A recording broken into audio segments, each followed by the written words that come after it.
Hello guys, இந்த வீடியோவில் என்ன பார்க்க போகிறீங்கன்னா ஒரு தரமான கிராண்ட் மாஸ்டர் ரேங்க் புஷ் தான் பார்க்க போகிறீங்க. கிராண்ட் மாஸ்டர் ரேங்க் புஷ் பண்ணுறேன்னு சொல்லிட்டு சோலோவில் அதுவும் பீக்கில் ஏன் இறங்குறீங்கன்னு யோசிக்காதீங்க. ஏன்னா இங்கே தான் சம்பவமே இருக்குது.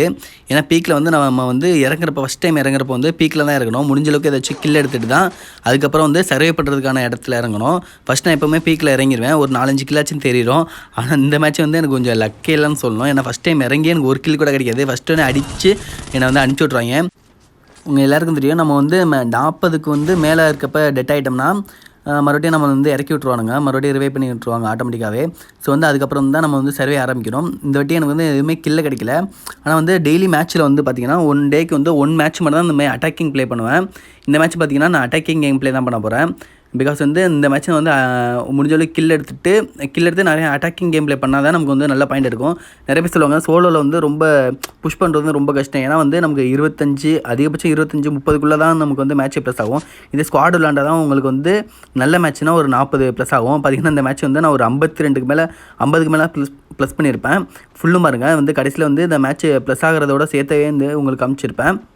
சோலோவில் 50 ப்ளஸ் ஆகணுன்னா நான் ஒன்றும் டைமண்ட் 4 கூட இருப்பேன்னு கூட நினச்சாங்க. இது வேணால் இந்த கேம் வந்து ஹீரோயிக் 3 இருக்கப்போ வந்து ப்ளே பண்ண கேம் ப்ளே தான் இது வந்து லாஸ்ட்டில் வந்து உங்களுக்கு வந்து அந்த கிளிப் ஆட் பண்ணியிருக்கேன். அந்த 50க்கு மேலே ப்ளஸ் ஆகிறதும் இது வந்து என்ன இதில் பொசிஷனில் இருக்கேன்னு காமிச்சிடுவேன். எகெயின் வந்து அங்கே லூட்லாம் எடுத்துகிட்டு நம்ம பீக்குக்கு ஃபைட் எடுக்க வந்துடுவேன். பார்த்திங்கன்னா இங்கே ஒருத்தன் வந்து மாட்டிப்பான். இவன் வந்து டக்குன்னு எனக்கு நல்லா குறைச்சிடுவான். டக்குன்னு அவன் அடித்து முடிச்சுட்டு இந்த கில்லை கன்ஃபார்ம் பண்ணிடுவேன். பார்த்திங்கன்னா 28 ஹெச்பியில் வந்து தப்பிச்சிருப்பேன். இந்த இடத்துல பார்த்துட்டு இவனை முடிச்சதுக்கப்புறம் ரொம்ப நேரம் பீக்லேயே சுற்றுவேன். ஒருத்தனை இருக்க மாட்றாங்க. பார்த்திங்கன்னா எல்லாருமே சரியாக பண்ண ஆரம்பிச்சிட்டாங்க. பாருங்கள் 32 பேர் அப்படியே இருக்கானுங்க. எல்லாருமே அங்கங்கே பிடிச்சிடுவாங்க. மறுபடியும் வந்து ஸ்ட்ரிப் அப் சைடு போவேன். இங்கே ஒருத்தன் வந்து என்ன வந்து வெண்டிங் மிஷின் நிப்பாட்டி வேணும் ஆளை ரிவ்யூ பண்ணுற மாதிரி வந்து ஏதோ வாங்கிட்டு கிளம்பிட்டான் போல். ஆளை வந்து காரை நொறுக்கி விட்ருவான். இங்கே ஏதோ ஒரு வீட்டுக்குள்ளே பதுங்கிட்டான். நம்ம வந்து பார்த்திங்கன்னா நம்ம பார்த்து உள்ளே போனோம்.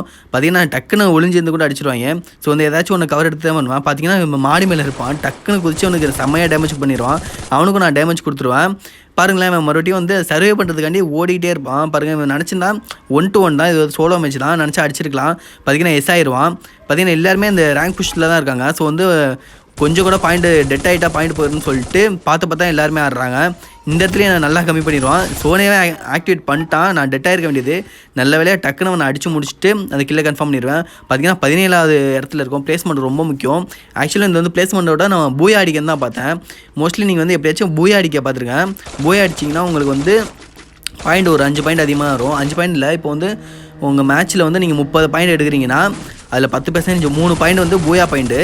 அதுமாதிரி நீங்கள் எவ்வளோ பாயிண்ட் எடுக்கிறீங்களோ அதில் வந்து 10% வந்து பூயா பாயிண்ட் வரும். ஸோ வந்து நீங்கள் கன்ஃபார்ம் வந்து பூயா எடுக்கிற அளவுக்கு பாருங்கள். முடிஞ்ச அளவுக்கு பொறுமையாக அழகாக நீட்டாக மேட்ச் கொண்டு போங்க.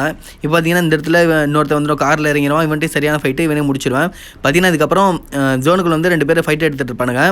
இதுமாதிரி சுச்சுவேஷனில் வந்து நம்ம பொறுமையாக தான் விளாடணும். பார்த்தீங்கன்னா இதுமாதிரி ஜோனுக்கு எப்படி போகிறதுன்னு நிறைய பேருக்கு டவுட்டாக இருக்கும். பார்த்துக்கோங்க, இந்த ரவுண்டு போட்டுருக்காங்கன்னா ஜோனு எந்த சைடு சின்னதாக இருக்கும் அந்த சைடு வந்து நம்ம ஒட்டினாப்லேயே எப்படியாச்சும் போய் ஜோனுக்குள்ளே போகணும். இந்த பெரிய சைடு மட்டும் நம்ம போயே கூடாது. கன்ஃபார்ம் வந்து நமக்கு ஃபைட்டு ரொம்ப எடுக்கும். எவன் எங்கேருந்து அடிப்பானே தெரியாது. இந்த சின்ன சைடு போனீங்கன்னா ரைட் சைடு பார்த்தீங்கன்னா ஜோனுக்குள்ளேருந்து ரேராக தான் இருப்பாங்க. ஜோனுக்குள்ளேருந்து எவனாச்சும் 1-2 பேர் வருவாங்க. அதுவும் அவனும் அடிபட்டு வருவான்.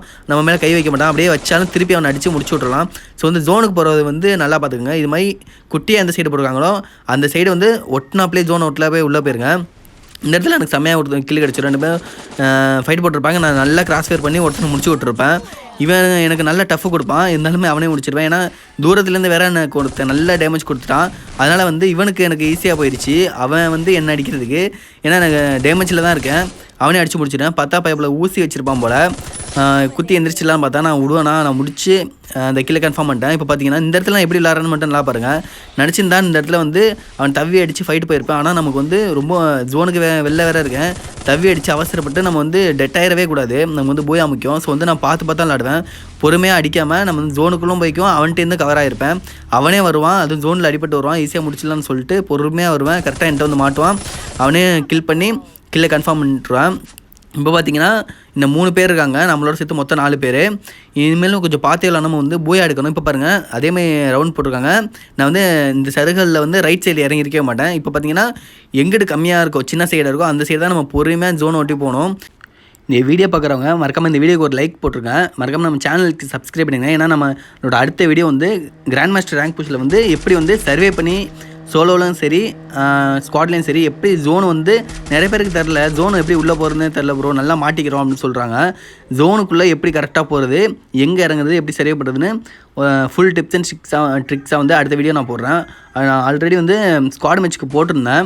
இருந்தாலும் வந்து சோலோவில் வந்து எப்படி இறங்கி நிறைய ப்ளஸ் பண்ணலாம் அப்படிங்கிறதுக்கு ஒரு ஃபுல் வீடியோ வந்து அடுத்தது போடுறேன். அதுக்கடுத்து ஸ்குவாடுக்கு ஒரு ஃபுல் வீடியோ போடுறேன். மறக்காமல் வந்து நம்ம சேனலுக்கு வந்து சப்ஸ்கிரைப் பண்ணிடுங்க. இந்த இடத்துல பார்த்தீங்கன்னா அந்த காரை வந்து டேமேஜ் பண்ணிருப்பேன், டக்குன்னு எனக்கு ஃபுல் டேமேஜ் பண்ணிடுவாங்க. டக்குன்னு வந்து வித்தின் செகண்ட் வந்து நான் க்ளோவால் போட்டிருப்பேன். அதுமாதிரி நம்ம வந்து க்ளோவால் ஸ்பீட்லாம் ஃபாஸ்ட்டாக இருக்கணும். இப்போ பார்த்தீங்கன்னா கவர் எடுத்து எப்படியாச்சும் நம்ம உள்ளே போகணும். பொறுமையாக கரெக்டாக வந்து நம்ம எதுவுமே அவசரப்பட்டும் பற்றக்கூடாது. ஒரு டேமேஜ் கொடுக்குறோமா டக்குன்னு வந்து நம்ம க்ளோவால் போட்டு கவர் ஆகிடணும். இந்த இடத்துல பார்த்தீங்கன்னா டேமேஜ் கொடுத்துருவேன், வந்து உள்ளே போய்ட்டு. அதனால தான் தைரியமாக நான் க்ளோவால் போடாமல் வந்துடுவேன். ஏன்னா இந்த 2 பேர் தான் இருக்காங்க, எனக்கு நல்லா தெரியும். ஒன்று அந்த அந்த பெரிய வீட்டில் ஒருத்தன், இந்த மாடியில் ஒருத்தர் இருக்கேன். எனக்கு ஃபுல் டேமேஜ் வந்து எனக்கு அடிக்க வர வாய்ப்பு இல்லை. ஸோ அதனால் க்ளோவில் வேஸ்ட் பண்ணான்னு சொல்லிட்டு நான் ஓப்பன்லேயே வருவேன். இப்போ பார்த்தீங்கன்னா ஒருத்தன் வந்து ஃபுல் டேமேஜ் கொடுத்துருப்பேன், அவங்க 2 பேருக்கும் கிராஸ் ஃபயர் ஆகும். அதில் வந்து ஒருத்தனை ஃபுல் டேமேஜ் கொடுத்து நாக்கும் வச்சிருவேன், ஊசி வச்சிருந்தாலும் நாக் ஆயிடுவான். பார்த்தீங்கன்னா அதை வந்து இன்னொருத்தன் வந்து ஓசிக்கில் எடுத்துருவான். இந்த இடத்துல நான் நினச்சிருந்தா வந்து லான்ச்சர் போட்டு அதை க்ளோவில் உடச்சிருப்பேன். இந்தளவுமே லான்ச்சர் போகிற அந்த கேப்பை வந்து நம்ம ஃப்ரீ ஆயிடுவோம், டக்குன்னு கை வந்து எதுவும் மாற்ற முடியாது. அந்த கேப்பில் வந்து நம்ம அடிச்சிடுவோம்னு சொல்லிட்டு பொறுமையாக அந்த ஒரு கில் போனாலும் போட்டும் பொறுமையாக விட்டுருவேன். ஏன்னா நமக்கு வந்து போயா தான் முக்கியம். இந்த இடத்துல பார்த்தீங்கன்னா ரொம்ப வெயிட் பண்ணுவேன் பொறுமையாக. டக்குன்னு அடிச்சிருந்தா 2 பாம்பு தூக்கி போட்டு டக்குன்னு சரின்னு க்ளோவில் போட்டு ஏறி இருப்பேன். ஆனால் வேணாம், பொறுமையாக இருக்கலாம். அவன் வந்து லெஃப்ட்டில் ஏறுவான், இல்லை ரைட்டில் ஏறுவான். டக்குன்னு இங்கே தான் வரணும்னா ஜோனு அவன் சைடு தான் ஃபஸ்ட்டு சுருக்கும். சரி, லைட்டாக வர்றப்ப நம்ம வந்து எக்ஸாமேட் வச்சுருக்கேன். ஏன்னா எக்ஸாமேட் செம்மையாடியும் பார்த்திங்கன்னா ஒரு மிட் ரேஞ்சில் வந்து லைட்டாக 2 தூக்குனாலே எப்படியும் ஹெட்டு போயிடும். அந்த நம்பிக்கையில் வந்து சரி பொறுமையாக வெயிட் பண்ணேன். அவன் வந்து நல்லா க்ளோவால் போட்டு ஏற ஆரம்பிச்சிடான். சரி ஓகே நம்மளும் ஏறுவோன்னு நினச்சிட்டு பார்த்தீங்கன்னா நல்லா டேமேஜ் கொடுத்துட்டேன்னா இப்போ எனக்கு கொஞ்சம் அட்வான்டேஜ். இப்போ பார்த்தீங்கன்னா ஒரு க்ளோவால் போட்டு தவிர கேப்பில் அவன் எனக்கு வந்து நல்ல டேமேஜ் கொடுத்துருவான். பார்த்தீங்கன்னா எனக்கு வந்து நல்ல டேமேஜ் ஆயிடுவான். அவன் வந்து ஃபுல் ஹெல்த்தில் இருப்பான். இப்போ பார்த்தீங்கன்னா இந்த க்ளோவில் தான் அது தவி வருவான், டக்குன்னு நவறதுக்குள்ளே நல்ல டேமேஜ் பண்ணிடுவான். பாதி டேமேஜ்கிட்ட எப்படியோ வந்து அவனை அடித்து முடிச்சு இந்த வந்து மேட்ச் வந்து போய் அடிச்சிடுவோம். இப்போ பார்த்தீங்கன்னா எனக்கு எவ்வளோ பாயிண்ட் ப்ளஸ் ஆகுதுன்னு வந்து இந்த கிளிப் வந்து இதில் ஆட் பண்ணியிருப்பேன். இது வந்து சோலோ மேட்ச் தான், அதுவும் டைமண்ட் 3ல் ஹீரோக்கு 3 ஸ்டாரில் இருக்கப்போ பார்த்தீங்கன்னா எனக்கு 57 ப்ளஸ் ஆகிருக்கு. ஸோ அவ்வளோதான் கைஸ், இந்த வீடியோ வந்து லைக் பண்ணி சேனல் சப்ஸ்கிரைப்